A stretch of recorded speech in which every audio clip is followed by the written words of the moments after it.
नमस्कार माऊली.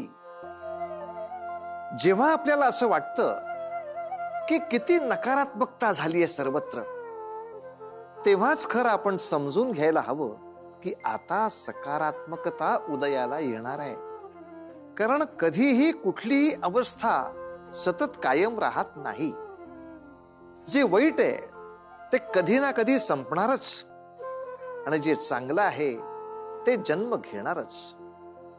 मात्र चांगलं काय आणि वाईट काय ते आपणच ओळखायला हवं. म्हणजे परिस्थितीकडे आपण कोणत्या दृष्टिकोनातून पाहतो त्याच्यावरून ठरतं काय सकारात्मक आणि काय नकारात्मक. महत्वाचं इतकंच की आपल्या आजूबाजूला जरी कितीही भयावह किंवा निराशाजनक परिस्थिती जन्माला आली तरी सुद्धा आपण आपल्या अंगी असलेली इच्छाशक्ती संपू देऊ नये. कारण तो विश्वास असतो जो आपल्या अंतरीचा दिवा कायम तेवत ठेवतो. पुत्र देवव्रत,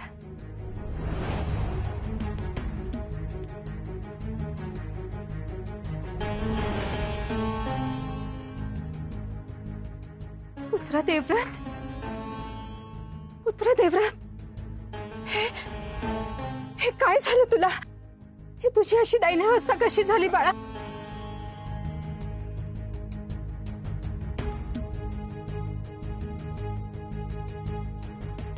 महाराजांनी तुला शिक्षा तर दिली नाही ना? आम्हाला काहीच कळत नाहीये देवव्रत.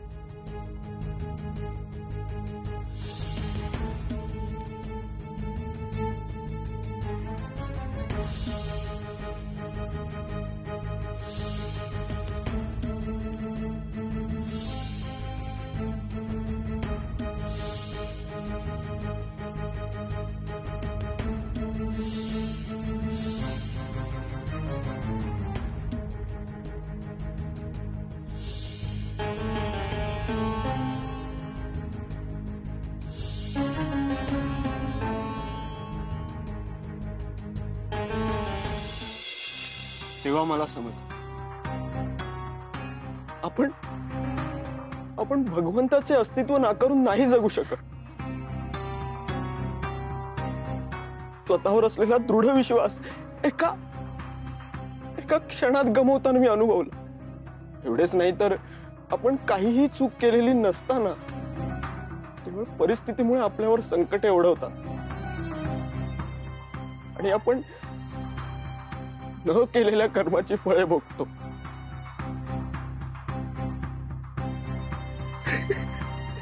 शांत हो पुत्र.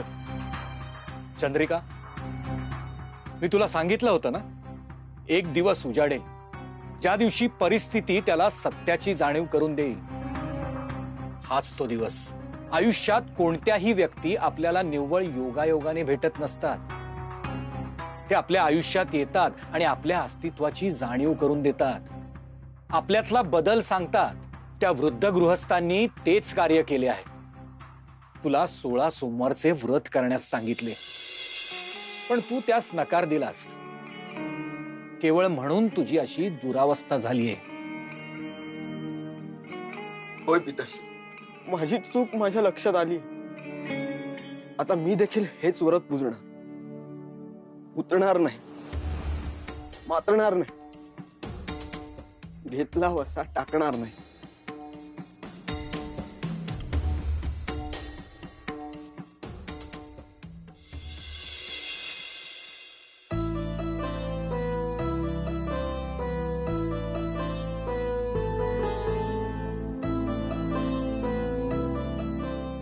ओम नमः शिवाय.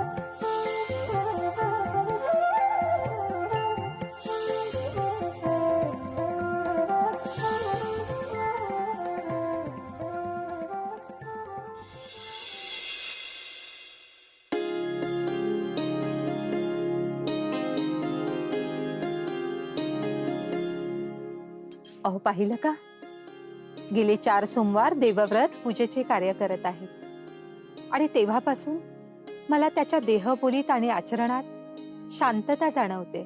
होय, मानसिक प्रसन्नता तुझ्या चेहऱ्यावर दिसते बरं पुत्र. माते, तुझे निरीक्षण अगदी अचूक आहे. खरोखर ह्या व्रताने मला शांतता लाभली आहे आणि मला विश्वास आहे, जसे जसे हे व्रत पूर्ण होईल तसे तसे सारे काही सुरळीत होईल व मनीषाही माझी पूर्ण होईल. परंतु काही दिवसापासून माझ्या मनात भलताच विचार येत आहे. विचार म्हणजे कसला विचार? पिताश्री, ते वृद्ध गृहस्थ ते माझ्याच आयुष्यात का आले असावेत? प्रवासादरम्यान माझ्यासह आणखीनही काही प्रवासी होते, ते त्यांच्यासोबत का नसावेत? आणि 16 सोमवारचे व्रत करण्याचे त्यांनी मलाच का सांगितले असावे? ह्या सर्व विचारांनी माझ्या मनात शंकांचे काहूर माजवले आहे. पुत्र, मी तुला म्हणालो होतो, प्रत्येक व्यक्तीच्या अस्तित्वाचा एक विशिष्ट हेतू हा असतोच आणि जर त्या व्यक्तीची पुनर्भेट नशिबात असेल तर ती नक्कीच होईल. थोडं पाणी मिळेल का? पाणी? हो, आलो. आजोबा, तुम्ही इथे? आजोबा, तुमचा विश्वास नाही बसणार, पण आम्ही आता तुमच्याच विषयी बोलत होतो. पिताश्री, हे तेच गृहस्थ आहेत ज्यांच्याविषयी आता आपण चर्चा करत होतो. नमस्कार महोदय, आपल्याला भेटून आनंद झाला. आपली भेट अनपेक्षित आहे पण तितकीच आनंददायी देखील आहे. आज माझा पुत्र सूज्ञपणे वागतोय त्यास आपणच कारणीभूत आहात. अहो, त्यात कसलं आलस्य? मला जे जाणवलं ते मी बोललो. आजोबा, असं कसं? आणि तुम्ही सांगितलं ना त्याप्रमाणे मी 16 सोमवारचं व्रत देखील करतोय. तू 16 सोमवारचं व्रत चालू केलंस? चांगलंय, म्हणजे बऱ्या मार्गाला लागला म्हणायचं तू. चांगलंय चांगलंय. हे सर्व तुमच्यामुळे शक्य झालं.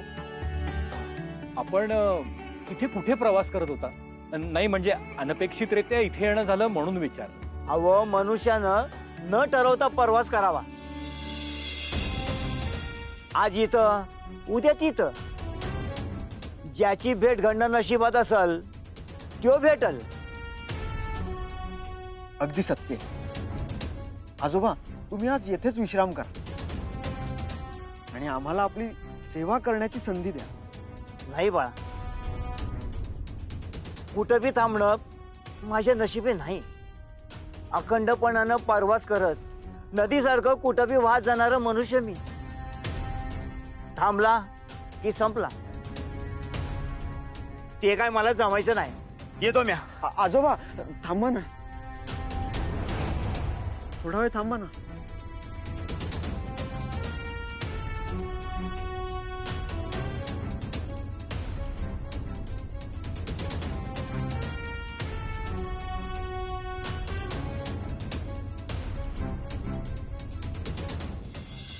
बोरा, नाही, तुला इथं थांबून चालायचं नाही. तुझं असं अखंड आयुष्य इथं थांबून राहण्यासारखं नाही. पोरा, त्याला बांधून ठेवू नकोस. बाहेर पड पोरा, बाहेर पड, बाहेर पड. आजोबा, बाहेर पड इथं. आजोबा, बाहेर पड.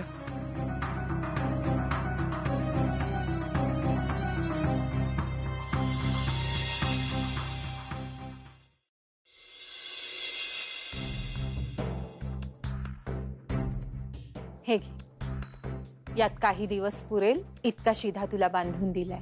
पुरवून खा हं? परंतु त्या पश्चात काय करशील पुत्र? माते, तू नको चिंता करूस. मी स्वतः अन्न शिजवेन, प्रसंगी कुठल्या आश्रमात जाऊन सेवा करेन आणि तेथे अन्न मिळवेन. होय, हे घे, यात थोडे धन आहे. अडीअडचणीला उपयोगी पडेल आणि प्रवासात जरा जपून. आपल्या पाठीशी पूर्वानुभव आहे, त्यात कटू अनुभव आले आहेत. त्यातूनच शहाणपण यावे इतकीच अपेक्षा. होय पिताश्री, मी सर्व प्रकारे शहाणा झालो. शिवाय 16 सोमवारच्या व्रताचे आशीर्वाद सोबत आहेत आणि तुमची व माझी पुण्याई देखील गाठीशी आहे. परंतु पुत्र, मला मूलभूत प्रश्न आहे. हे देशाटन करणे खरंच आवश्यक आहे असे वाटते तुला? होय पिताश्री. कारण जर मी हा प्रवास पूर्ण केला तर त्यातील अनुभव माझ्या सोबत असतील. व्यक्ती, स्थळे यांचे जीवनमान मला समजेल आणि तिथे मला जाता येईल जिथे माझे गुण, बुद्धी यांचा मला वापर करता येईल. ते काही असो, परंतु किती प्रवास असला तरी तू तुझं व्रत मोडू नकोस हा. नियमित पूजा करत राहा. प्रसाद, नैवेद्य सर्व काही अथासांग होणे आवश्यक आहे.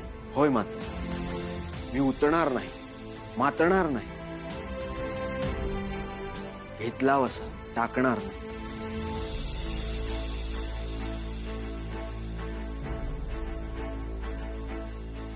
माते, पिताश्री, येतो मी.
ओम नमः शिवाय.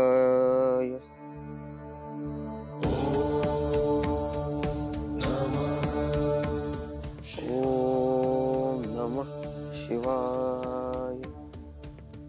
ओम नमः शिवाय. ओम नमः शिवाय. ओम नमः शिवाय. ओम नमः शिवाय. ओम नमः शिवाय.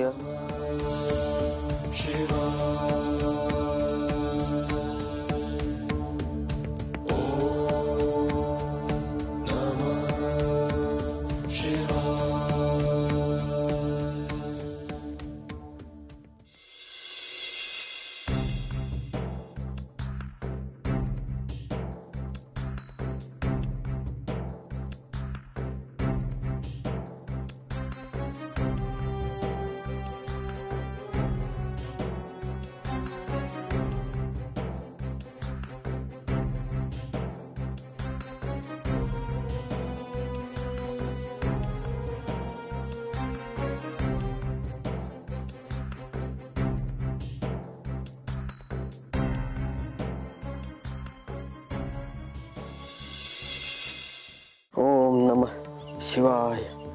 ओम नमः शिवाय. ओम नमः शिवाय. ओम नमः शिवाय.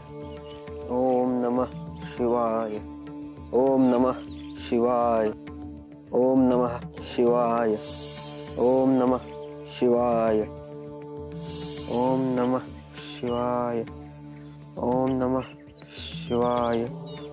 ओम नमः शिवाय.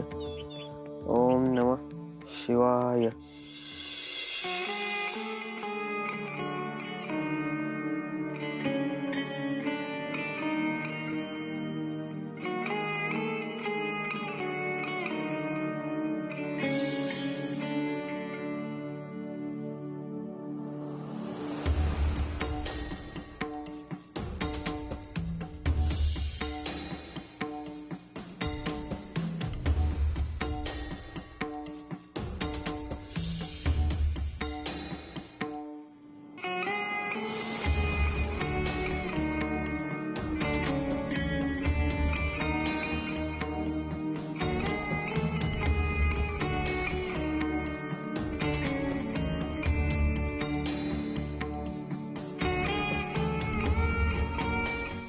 ओम नमः शिवाय. आयुष्याच्या प्रवासात आपण दिलेल्या अनुभवातून खूप काही शिकावयास मिळालं. अशीच कृपा असो.